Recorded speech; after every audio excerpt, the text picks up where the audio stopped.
हरियाणा की हर अपडेट के लिए बेल आइकन दबाएं और सब्सक्राइब करें STV हरियाणा न्यूज। रुक करेंगे फटाफट हरियाणा की ओर। प्रधानमंत्री नरेंद्र मोदी ने अपने एक बार फिर से लोगों से मन की बात की। इस बार मन की बात कार्यक्रम में पीएम ने जल संरक्षण का संदेश दिया है।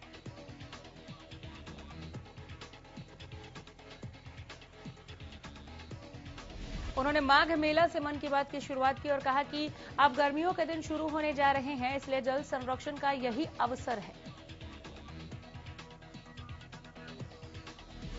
पीएम मोदी ने कहा कि जल हमारे लिए जीवन, आस्था और विकास की धारा है। पानी की तरह से ही पारस से भी ज्यादा महत्वपूर्ण है पानी के संरक्षण के लिए हमें अभी से ही प्रयास शुरू कर देने चाहिए।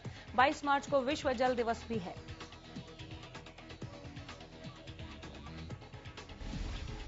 पीएम ने कहा कि माघ महीने में किसी भी पवित्र जलाशय में स्नान को पवित्र माना जाता है। दुनिया के हर समाज में नदी के साथ जुड़ी हुई कोई ना कोई परंपरा होती ही है। पीएम ने कहा कि नदी तट पर अनेक सभ्यताएं भी विकसित हुई हैं। हमारी संस्कृति क्योंकि हजारों वर्ष पुरानी है, इसलिए इसका विस्तार हमारे यहाँ और ज्यादा मिलता है। साल 2021 में इसरो ने अपने पहले मिशन में कामयाबी हासिल की है। आज सुबह आंध्र प्रदेश में श्रीहरिकोटा के सतीश धवन अंतरिक्ष केंद्र से PSLV C-51 को लॉन्च किया।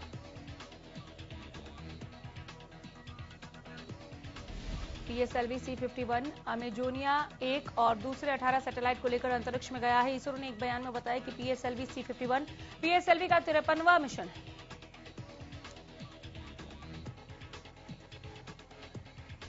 इस रॉकेट के जरिए ब्राजील के अमेजोनिया 1 उपग्रह के साथ 18 अन्य उपग्रह भी अंतरिक्ष में भेजे गए हैं। इसरो के मुताबिक इस रॉकेट को चेन्नई से करीब 100 किलोमीटर दूर श्रीहरिकोटा से प्रक्षेपित किया गया है। इस रॉकेट को सुबह 10:24 पर लॉन्च किया गया। कृषि कानून के खिलाफ किसान आंदोलन का आज 95वां दिन है। किसान लगातार दिल्ली बॉर्डर पर डटे हुए हैं। किसान लगातार कृषि कानूनों को रद्द करने और MSP पर कानूनी गारंटी की मांग कर रहे हैं। 3 कृषि कानूनों के खिलाफ किसानों का आंदोलन मजबूत होता जा रहा है। इसी बीच पेट्रोल डीजल की बड़ी कीमतों को हथियार बनाकर नानौद की सतरोल खाप ने किसानों को समर्थन देने का फैसला लिया है। खाप पंचायत के सदस्यों ने 1 मार्च से दूध की कीमतों में बढ़ोतरी कर 100 रुपए प्रति लीटर देने का ऐलान किया। खाप पंचायत के सदस्यों का कहना है कि सरकार किसानों की मांग को लेकर टस से मस नहीं हो रही, इसलिए सरकारी डेयरियों में बेचे जाने वाले दूध की कीमत को बढ़ाने का फैसला लिया गया है। खाप पंचायत के फैसले की जानकारी देते हुए सतरोल खाप के प्रधान रामनिवास लोहान और प्रवक्ता फूल कुमार ने बताया कि किसान आंदोलन के समर्थन में यह फैसला लिया गया है।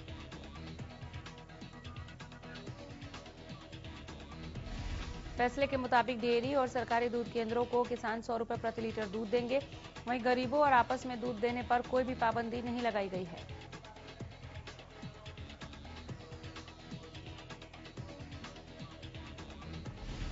कृषि कानूनों को लेकर किसानों का विरोध जारी है। इसी कड़ी में सिरसा पहुंचे शिक्षा मंत्री कंवरपाल गुर्जर को किसानों के विरोध का सामना करना पड़ा।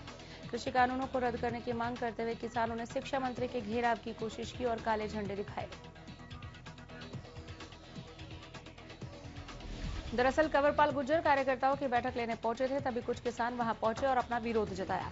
इस दौरान शिक्षा मंत्री ने पत्रकारों से बातचीत करते हुए विपक्ष पर किसानों को बरगलाने का आरोप लगाया। उन्होंने कहा कि विपक्ष किसानों के जरिए अपनी राजनीतिक हित को पूरा कर रहा है। उन्होंने कहा कि सरकार लगातार किसानों के साथ बातचीत का दौर चलाए हुए है, क्योंकि संवाद से ही काफी बातें हल हो सकती है, सिर्फ विरोध करना हल नहीं। प्रदेश में गृह मंत्री अनिल विज हर रविवार को अपने दोस्तों के बीच बैठकर चाय पीते हैं।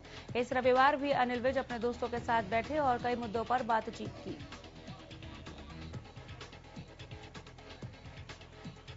इस दौरान अनिल विज दोस्तों के बीच बैठकर गाना भी गुनगुनाते देखे गए। बता दें कि अनिल विज की यह बैठक कोरोना की चपेट में आने के चलते काफी लंबे समय से नहीं हुई थी, जिसके बाद एक बार फिर अनिल विज शहर के टी पॉइंट पर बैठकर दोस्तों के साथ चाय पीते नजर आए।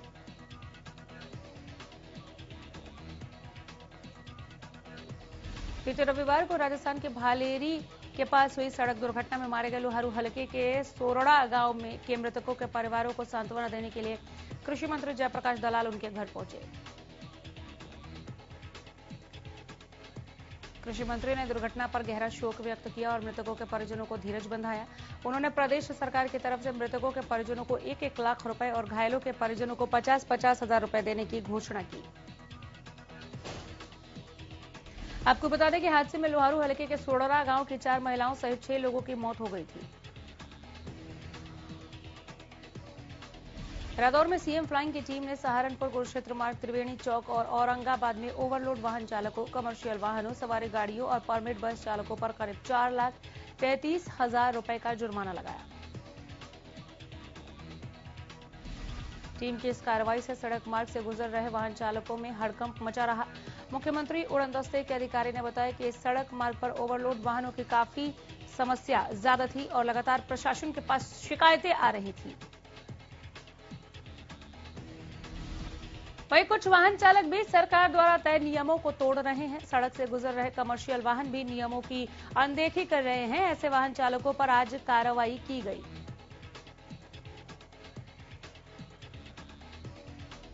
यमुनानगर में आयोजित टेबल टेनिस टूर्नामेंट में केंद्रीय राज्य मंत्री रतनलाल कटारिया ने बतौर मुख्य अतिथि शिरकत की।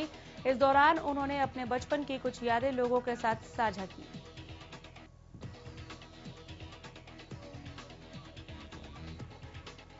रतनलाल कटारिया ने बताया कि वो बचपन से सिंगर बनना चाहते थे, साथ ही उनका हमेशा से ही खेलों के प्रति रुझान रहा है।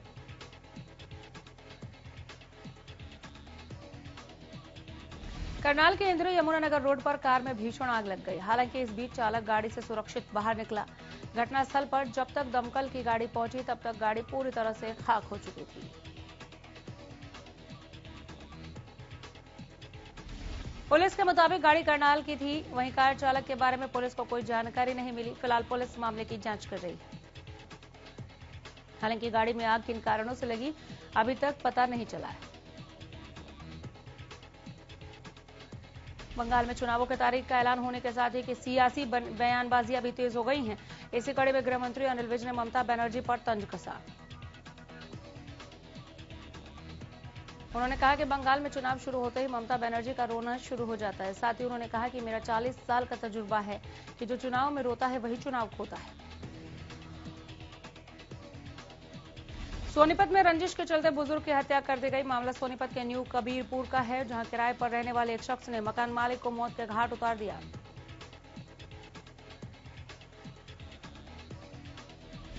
बताया जा रहा है कि हत्या का आरोपी अपनी पत्नी के साथ किराए पर रहता था। जब किसी बात को लेकर पति पत्नी के बीच झगड़ा हुआ था, मकान मालिक ने बीच बचाव किया और उन्हें घर से बाहर कर दिया। इसी बात को लेकर आग बबूला किराएदार लोहे का पाइप लेकर बुजुर्ग के घर पर घुसा और सिर पर कई वार किए। बुजुर्ग की चीखने की आवाज सुनकर उसके परिवार के सदस्य आए और बुजुर्गों को खून में लथपथ पाया। उन्होंने आरोपी को पकड़ने की कोशिश की, लेकिन वो वहां से फरार होने में कामयाब रहा। घायल बुजुर्गों को इलाज के लिए अस्पताल पहुंचाया, जहां डॉक्टर ने उसे मृत घोषित कर दिया। बहरहाल पुलिस ने शिकायत के आधार पर कार्रवाई करते हुए आरोपी को गिरफ्तार कर लिया है। पानीपत पुलिस ने ठगी करने वाले शातिर ठग को गिरफ्तार किया। शातिर ठग ऑनलाइन पेमेंट का नकली स्क्रीनशॉट दिखाकर लोगों के साथ ठगी करता था। बीते दिन आरोपी ने एक ज्वेलर्स के साथ भी ऐसा ही किया। शातिर ठग ने ज्वेलर्स की दुकान से 2 अंगूठी खरीदी और पेमेंट को ऑनलाइन मोड पर देने की बात कही और कुछ देर तक दुकान में बैठने के बाद कहा कि यहां नेटवर्क नहीं आ रहे हैं, वो बाहर जाकर पेमेंट करेगा। इसके कुछ देर बाद आरोपी नकली स्क्रीनशॉट बनाकर ज्वेलर्स पंकज भोला को दिखाकर वहां से अंगूठी लेकर फरार हो गया।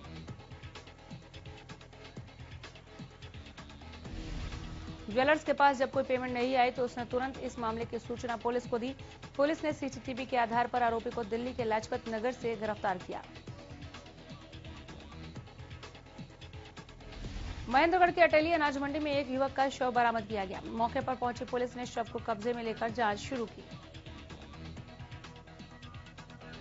जानकारी के मुताबिक मृतक कई महीनों से नांगल बैरियर पर किराए के मकान में रहता था और मजदूरी करता था, लेकिन पिछले 3 दिन से अपने मकान पर नहीं था। साथ रहने वाले युवकों ने बताया कि वो पहले भी कई बार लापता हुआ था, इसलिए उसके बारे में किसी ने पता नहीं किया। प्रदेश में एक बार फिर कोरोना के आंकड़ों में बढ़ोतरी दर्ज की जा रही है। बीते 24 घंटे में 199 नए मरीजों की पुष्टि की गई। पिछले 24 घंटे में 3 मरीजों की कोरोना के कारण मौत हो चुकी है। प्रदेश में पिछले 24 घंटे में 94 मरीजों को कोरोना से पूरी तरह से ठीक कर लिया गया। गुरुग्राम में 62, करनाल में 33 नए मामले सामने आए।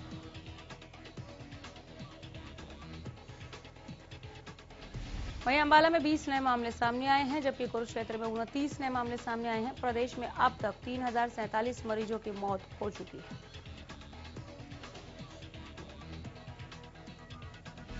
गुरुग्राम के सेक्टर 67 के विक्ट्री वैली सोसाइटी में 22 कोरोना पॉजिटिव केस पाए जाने पर सोसाइटी के 4 टावर को कंटेनमेंट जोन में तब्दील कर दिया गया।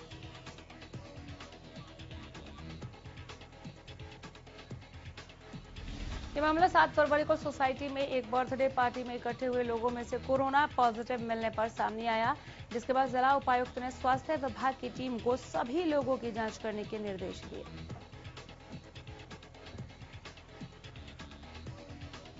सोसाइटी में रहने वाले करीब 2000 लोगों में से स्वास्थ्य विभाग की टीम 500 लोगों के सैंपल ले चुकी है। सोसाइटी में 30 टावर हैं जिनमें करीब 2000 लोग रहते हैं।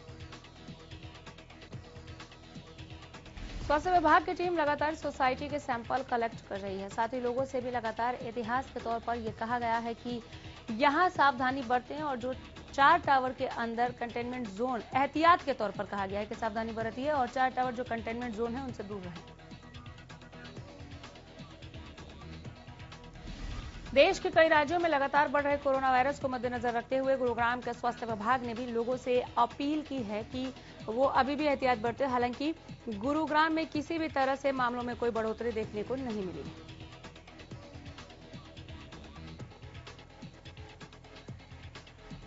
कोरोना के वैक्सीनेशन का तीसरा चरण 1 मार्च से शुरू हो जाएगा। पहले चरण में स्वास्थ्य कर्मचारी, दूसरे में फ्रंटलाइनर्स और तीसरे में आम लोगों को कोरोना वैक्सीन लगेगी। लेकिन फिलहाल उन्हीं को कोरोना वैक्सीन लगेगी जिनकी उम्र 60 साल से ज्यादा है।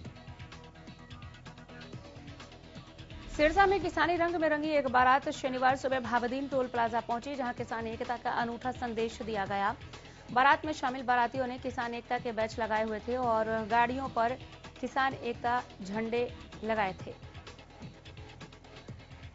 बारात ने नाच गाकर किसान एकता जिंदाबाद का संदेश भी दिया। दरअसल रामपुरा ढाणी के रहने वाले नारायण दास का परिवार एक किसानी परिवार है। उनके पुत्र सुखविंदर कंबोज की शादी सिरसा के रहने वाली सिमरन से तय हुई है। शादी सिरसा के एक निजी पैलेस में होनी थी, लेकिन परिवार ने ये सोचा कि क्यों ना बारात को किसानी रंग देकर पैलेस तक ले जाया जाए ताकि लोगों में किसानों का संदेश पहुंचे।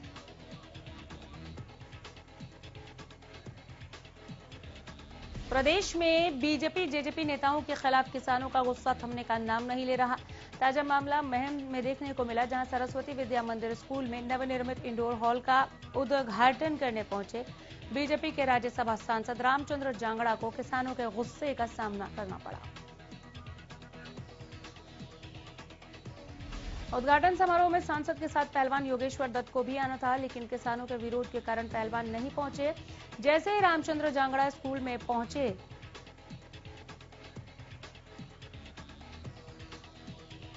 किसानों ने गेट पर जांगड़ा को काले झंडे दिखाए और जमकर नारेबाजी की। उसके बाद किसान स्कूल के गेट पर ही सड़क पर बैठ गए।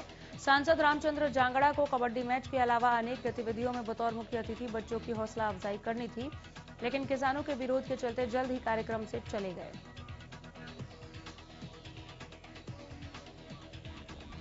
स्कूल गेट से निकलने पर किसानों ने सांसद रामचंद्र जांगड़ा की गाड़ी को घेर लिया और नारेबाजी की। पुलिस ने काफी मशक्कत के बाद सांसद को निकाला। किसानों ने कहा कि जब तक तीनों काले कानून वापस नहीं होंगे तब तक हम महम चौबीसी में बीजेपी जेजेपी नेताओं को नहीं घुसने देंगे।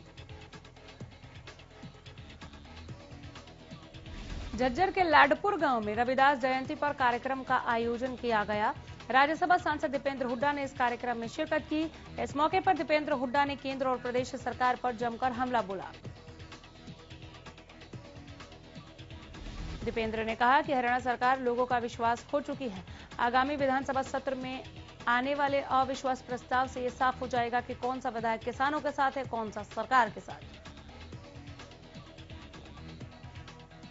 दीपेंद्र हुड्डा ने कहा कि किसान अपनी जायज मांगों को लेकर धरने पर बैठे हैं और कांग्रेस किसान के साथ मजबूती के साथ खड़ी रहेगी। दीपेंद्र हुड्डा ने कहा कि अनियंत्रित निजीकरण और बेरोजगारी चिंता का विषय है। कृषि कानूनों को लेकर किसान अपने आंदोलन को मजबूत कर रहे हैं, तो वहीं दूसरी ओर विपक्ष लगातार सरकार पर हमलावर है। इसी कड़ी में राज्यसभा सांसद दीपेंद्र हुड्डा ने भिवानी दादरी रोड स्थित कितलाना टोल पर पहुंचकर किसानों के आंदोलन को समर्थन दिया। किसान आंदोलन को लेकर दीपेंद्र हुड्डा ने कहा कि अगर सरकार आगे बढ़कर किसानों से बात करे तो सरकार का मान कम नहीं होगा। इतने बड़े और लंबे वक्त से चल रहे शांतिपूर्वक आंदोलन में नैतिकता के तौर पर सरकार की हार और किसानों की जीत हो चुकी है। दीपेंद्र हुड्डा ने किसानों से फसलें नष्ट न करने की अपील की और कहा कि इससे सरकार को कोई फर्क पड़ने वाला नहीं है, क्योंकि जिस सरकार को 200 से ज्यादा किसानों की मौत से फर्क नहीं पड़ता, उसे नष्ट करने से क्या फर्क पड़ेगा।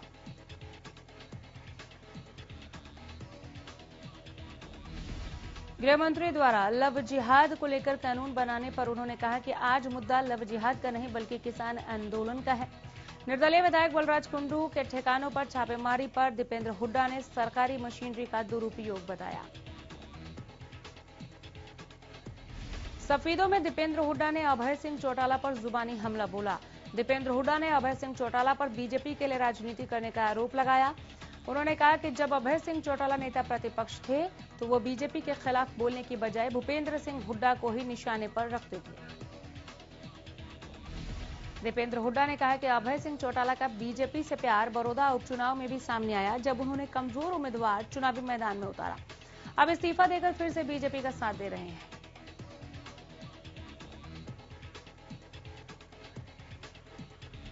वहीं दीपेंद्र हुड्डा ने बीजेपी सरकार पर निशाना साधते हुए कहा कि युवाओं के रोजगार खत्म हो गए, हर वर्ग दुखी है। यही कारण है कि आज बीजेपी को सचिवालय में बैठकर राजनीति करनी पड़ रही है। आम जनता के बीच जाने से उन्हें डर लगता है। करनाल में संत श्री गुरु रविदास जी की 644वीं जयंती हर्षोल्लास से मनाई गई। कार्यक्रम में सहकारिता मंत्री डॉक्टर बनवारी लाल ने मुख्य अतिथि के रूप में शिरकत की और लोगों को संत गुरु रविदास के दिखाए गए रास्ते पर चलने का आह्वान किया।